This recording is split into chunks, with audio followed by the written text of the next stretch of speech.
Hey friends, a few years ago, Amity and I were on a flight that went from uneventful to memorable, as our plane encountered a level of extreme turbulence I personally had never experienced before.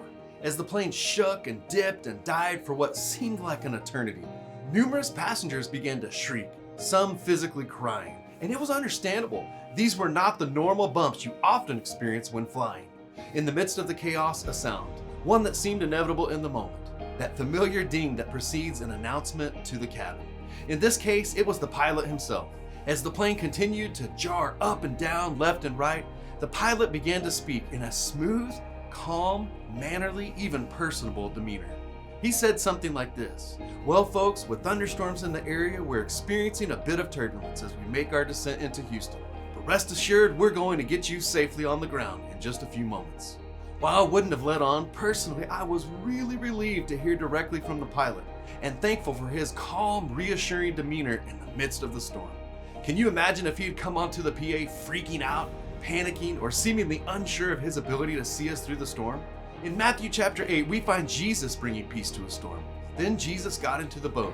His disciples followed him. Suddenly, a furious storm came upon the lake, so that the waves were sweeping over the boat. Jesus was sleeping. Did you catch that? The disciples were following Jesus, but still encountered a storm. Being in God's will is always the surest place to be, but it is not guaranteed to be the safest. Even as we follow Christ, there can and will be storms in life. But in this passage, the seas were made calm at the sound of Jesus' voice. And when you find yourself in a storm, bracing for a turbulent time in life, be reminded to call out to Jesus. No doubt you could find someone to freak out with you, adding panic, doubt, or fear to your situation.